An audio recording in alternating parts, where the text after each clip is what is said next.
नमस्कार दोस्तों, आप सभी का स्वागत है आपके अपने चैनल द क्रिप्टो बिच पर। उम्मीद करता हूं आप सभी अच्छे होंगे। दोस्तों, जैसे कि आप सभी को पता है कि बिटकॉइन की हाल्विंग बहुत नज़दीक है और कल इसका इफेक्ट देखने के लिए मिला। बिटकॉइन में ऑलमोस्ट 5 to 6 thousand डॉलर का ग्रोथ हुआ और उसके बाद वो प्राइस जो है $1,000 प्राइस ड्रॉप के बाद स्टेबल हो चुका है। और उसके साथ साथ में ही बहुत सारा ग्रोथ देखने को मिला, अलग अलग अल्ट कॉइन्स में, मीम कॉइन्स में भी इसका इफेक्ट आया। और जिसकी वजह से इथेरियम का प्राइस भी जो था कल $3,400 के को क्रॉस करने के बाद फिर से 33 के नीचे आ चुका है।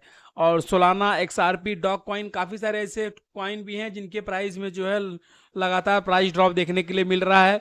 और इसके अलावा कुछ मीम कॉइन्स हैं जो सिग्निफिकेंट ग्रोथ दे रहे हैं। तो चलिए वीडियो को शुरू करते हैं। सबसे पहले हम लोग अपने टॉप 10 के मार्केट कैप में देखते हैं कि क्या स्टेटस है। तो नंबर 1 पे बिटकॉइन है जो $67,856 पे करेंटली ट्रेड कर रहा है और पिछले 24 घंटे में ये 3.31% की ग्रोथ शो कर रहा है। इथेरियम जो है 3281। इथेरियम दोस्तों बहुत स्ट्रगल कर रहा है। इथेरियम के साथ अगर ये प्रॉब्लम देखें हम लोग तो बिटकॉइन के साथ साथ इथेरियम चलता है ऑलमोस्ट। लेकिन इस बार हुआ क्या है कि बिटकॉइन जब ग्रोथ कर रहा है, जिस स्पीड से ग्रोथ करता है, इथेरियम उसकी 50% स्पीड से ग्रोथ करता है। और बिटकॉइन में जब थोड़ा भी डाउनफॉल होता है तो इथेरियम जो है उसकी 200% स्पीड से डाउन होता है। ये इम्पैक्ट जो है इस बार इथेरियम के साथ देखने के लिए मिल रहा है। इसके लिए ऐसा देख रहे हैं हम लोग कि 73 से बिटकॉइन 67 तक आया और इथेरियम जो है $4,000 से $3,200 पर आके स्ट्रगल कर रहा है अपने प्राइस को वहां पे स्टेबल करने के लिए। उसके अलावा नंबर 3 पे एज इट इज USDT है। नंबर 4 पे BNB है। $580 पे 0.78% का ग्रोथ इसमें है। सोलाना में थोड़ा सा प्राइस ड्रॉप हुआ है 2% का, $179 पे चल रहा है। XRP में भी 2.64% का ग्रोथ है कल के मुकाबले। डॉग कॉइन में अच्छा देखिए, डॉग कॉइन का प्राइस कंटिन्यू डाउन हो रहा है। डॉग कॉइन ऑलमोस्ट 0.2324 से रिटर्न आके 0.17 पर करेंटली ट्रेड कर रहा है। तो मीम कॉइन जो है ऑलमोस्ट डाउन हो रहे हैं। जिससे आप लोग देख पाएंगे कि पेपे हो गया, वेन हो गया, सारे मीम कॉइन जो है प्राइस ड्रॉप कर रहे हैं क्योंकि पिछले कुछ 15 दिनों पहले मीम कॉइन से बहुत ज़्यादा प्राइस सर्ज हुआ। नंबर 9 पे है कार्डानो। नंबर 10 पे टन कॉइन नंबर 10 पे आ चुका है। एवेक्स को पीछे कर दिया उसने। और ये क्यों हुआ है कि टन कॉइन के प्राइस में 4.36% का ग्रोथ हुआ है और टन कॉइन का कॉइन मार्केट कैप जो बढ़ा जिसकी वजह से टन कॉइन टॉप 10 में आ गया और एवेक्स और शिबा इनु को टॉप 10 के बाहर जाना पड़ा।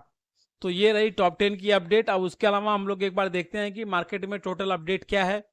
अलग अलग क्रिप्टो करेंसीज में प्राइस ग्रोथ क्या है, प्राइस ड्रॉप क्या है, बिगेस्ट गेनर्स और बिगेस्ट लूजर्स कौन कौन से टोकन हैं और कौन से ऐसे टोकन हैं जिनको सबसे ज़्यादा लोगों ने कॉइन मार्केट कैप पे सर्च किया है।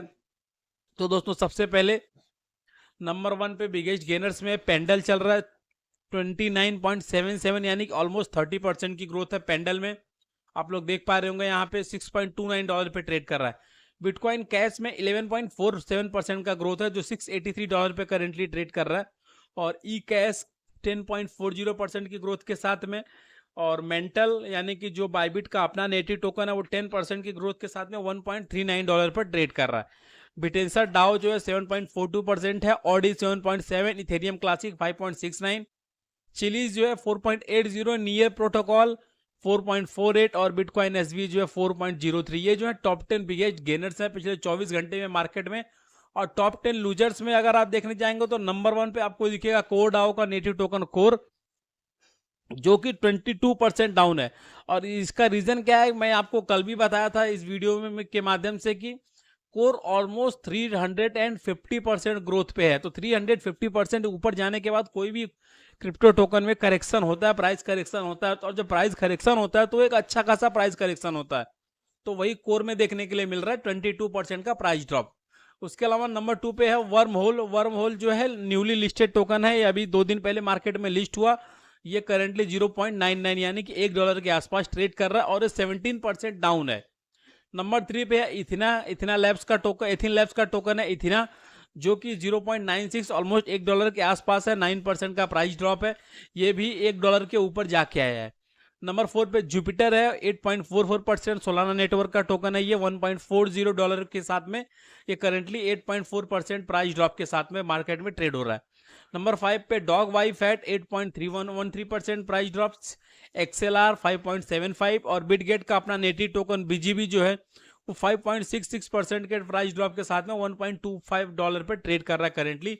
और 5% का प्राइस ड्रॉप जो है आईसीपी यानी कि इंटरनेट कंप्यूटर में भी देखने के लिए मिल रहा है। और नंबर 9 पे लीडर डाओ जो कि 3.98% के प्राइस ड्रॉप पे है। नंबर 10 पे सुई नेटवर्क जो 3.85% के प्राइस ड्रॉप के साथ में बिगेस्ट लूजर्स में 10वें नंबर पे बना हुआ है। अब देखते हैं कुछ टॉप ट्रेंडिंग टोकन जो है मार्केट में। तो काफी दिनों के बाद आज टॉप ट्रेंडिंग में कुछ बदलाव है। तो नंबर 1 पे वर्म होल आ चुका है। 17% जो प्राइस ड्रॉप है। वर्म होल मैंने आपको बताया कि अभी परसों के दिन में ये टोकन लिस्ट हुआ अलग अलग प्लेटफॉर्म पर, इंक्लूडिंग बायबिट, बिटगेट, ओकेएक्स, अलग अलग प्लेटफॉर्म पर ये लिस्ट हुआ। और सेम नंबर 2 पे जो एथिना टोकन है उसका भी सेम यही स्टोरी है। वो बाइनेंस के साथ साथ में अलग अलग प्लेटफॉर्म पर लिस्ट हुआ। ये पहले बाइनेंस के लॉन्च पूल में आया, वहां से ये बिटगेट के लॉन्च पूल में भी आया, अलग अलग क्रिप्टो एक्सचेंजेस के लॉन्च पूल के साथ में ये लिस्ट हुआ मार्केट में। तो ये जो दोनों टोकन है न्यूली लिस्टेड है, दोनों टॉप ट्रेंडिंग कर रहे हैं नंबर 1 और नंबर 2 की पोजीशन पे। नंबर 3 पे ड्रैगन बॉल जी ट्रिब्यूट है। नंबर 4 पे डॉग वाइफ है। नंबर 5 पे बिटकॉइन है। नंबर 6 पे वोक्सिस। नंबर 7 पे कैट इन डॉग्स वर्ल्ड। और नंबर 8 पे है हुक्ड प्रोटोकॉल। नंबर 9 पे सेरेनिटी सील्ड। और नंबर 10 पे है टेंसर स्पेस। तो ये दोस्तों टॉप ट्रेंडिंग टोकन और मोस्ट विजिटेड टोकन जो मार्केट में वो एज इट इज बने हुए हैं। एनवीर world, Artrade, cat girl, APY fat, बिटालिक स्मार्ट कैश और निजा ग्लोबल, ऑब्सेक, बैड आइडिया एआई और ईगो टोकन। और कुछ नए जो टोकन लिस्ट हुए मार्केट में उसमें क्रो विथ नाइफ 10 घंटे पहले लिस्ट हुआ है। मीनो इनू 10 घंटे पहले लिस्ट हुआ है। और येलो पेपे 10 घंटे पहले। डुबेक्स क्वाइन 11 घंटे पहले लिस्ट हुआ है। ट्रम्प जूनियर 11 घंटे पहले। Book of dogs, just an एक, कास्ट क्वाइन, जेसी क्वाइन, मॉर्फी, बहुत सारे ऐसे जो अलग अलग क्रिप्टो डेक्स प्लेटफॉर्म पर लिस्ट हुए टोकन है जो पिछले 24 घंटे में लिस्ट हुए हैं और कॉइन मार्केट कैप में रजिस्टर हुए हैं। तो रहे दोस्तों ये रही मार्केट की पूरी नजर। अब चलते हैं कि मार्केट के बाहर कुछ दुनिया में खबरें क्या है, क्रिप्टो के मार्केट से कुछ न्यूज क्या है उसके बारे में बात कर लेते हैं। तो सबसे पहले Europe could require defi application to obtain a license under upcoming new rule.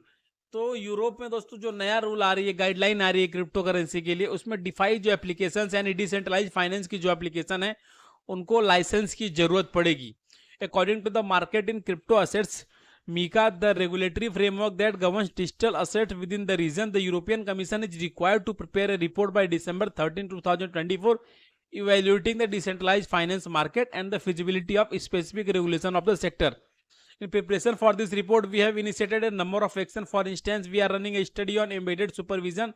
No policy decision have been taken yet, a commission spokesperson told Cointelegraph. इनका क्या कहना है कि आने वाले टाइम में हमारे जो गाइडलाइंस आ रही हैं क्रिप्टो मार्केट को लेके, क्रिप्टो करेंसी रेगुलेशंस को लेके जो फ्रेमवर्क हम डेवलप कर रहे हैं, उस फ्रेमवर्क के तहत आने वाले टाइम में जितने डिसेंट्रलाइज फाइनेंस के प्लेटफॉर्म हैं उनको भी लाइसेंस लेना पड़ेगा, उनको रेगुलेटरी अथॉरिटी से परमिशन लेनी पड़ेगी आने वाले टाइम में क्रिप्टो लेंडिंग और बोरोविंग के लिए, अलग अलग चीज़ों के लिए। तो इसके ऊपर जो है 30 दिसंबर 2024 तक का टाइम दिया गया है इसका जो है रिपोर्ट तैयार करने के लिए यूरोपियन कमीशन के द्वारा।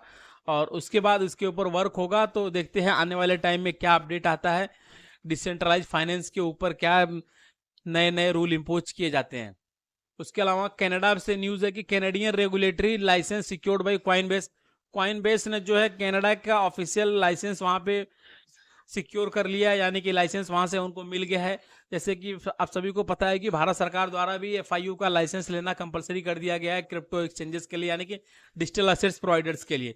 सेम वैसे ही कनाडा की अपनी पॉलिसी है ऑलमोस्ट। तो वहाँ पे कॉइनबेस एक्सचेंज ने अपना बिजनेस सेटअप के लिए वहाँ पे प्रॉपर एक लाइसेंस ले लिया है और वहाँ पे वो ऑफिशियली रजिस्टर हो चुके हैं ताकि वो आगे अपना बिजनेस जो है आसानी से वहाँ पे रन कर पाएँ। उसके अलावा बाइनेंस के CEO का जो केस चल रहा है नाइजीरिया में, Binance executive tax invasion case in Nigeria postpone. अच्छा, जो बाइनेंस का जो केस चल रहा था एग्जीक्यूटिव को वहां पे डिटेन किया हुआ है नाइजीरिया में, उसकी हियरिंग होनी थी कल, लेकिन वो डेट को पोस्टपोन कर दिया गया है। अब उसकी हियरिंग जो है 19 अप्रैल को होगी नाइजीरियन गवर्नमेंट की तरफ से। उसके अलावा पेपाल की तरफ से अपडेट है, PayPal advances in crypto with पे। अच्छा, आप सभी को पता है कि 1 साल पहले पेपाल ने अपना स्टेबल कॉइन लॉन्च किया था, PYUSD stable coin for zero fee international transfer के लिए अभी अवेलेबल है।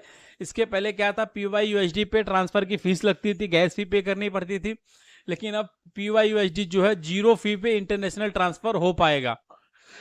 PayPal, which is based in California and the well-known Silicon Valley, is going to aim at widening its PYUSD crypto application among its US customers. As a result, it will become possible to use this currency for cross-border money transfer as well now through PayPal. Individuals can pay through Zoom since this service will be providing PayPal US. तो काफ़ी सारी PayPal में भी development है, उसके through US के citizen जो हैं इसको अलग अलग कंट्रीज में यानी कि अक्रॉस द बॉर्डर ट्रांजैक्शन कर पाएंगे और इसको यूज कर पाएंगे। उसके अलावा वीडियो के अंत में चलते चलते थोड़ी सी डिटेल जो है मैंगो मैन इंटेलिजेंट टोकन के ऊपर ले लेते हैं, जिसके प्राइस में आपको एक ग्रोथ देखने के लिए मिल पा रहा होगा। पिछले 2-3 दिनों के मुकाबले आज 2% का ग्रोथ है और प्राइस जो है ऊपर की तरफ कंटिन्यूसली जा रहा है। तो आने वाले टाइम में उम्मीद करते हैं, क्योंकि बिटकॉइन की हाल्विंग ऑलमोस्ट 15-16 दिन दूर है यहाँ से, तो तब तक हो सकता है मार्केट में कुछ रंग आए और इस टोकन में भी प्राइस में आपको एक अच्छा खासा ग्रोथ देखने के लिए मिल सकता है और हो सकता है कि जल्द ही ये अपने ATH के आसपास पहुंच जाए। तो ये टोकन अगर आपके पास है तो इसको जरूर संभाल के रखिए। तब तक के लिए कल फिर मिलेंगे कुछ और इन्फॉर्मेशन के साथ में, कुछ और क्रिप्टो दुनिया की खबरों के साथ में। तब तक के लिए दोस्तों वीडियो को लाइक कीजिए, चैनल को सब्सक्राइब कीजिए और ज़्यादा से ज़्यादा शेयर कीजिए। धन्यवाद।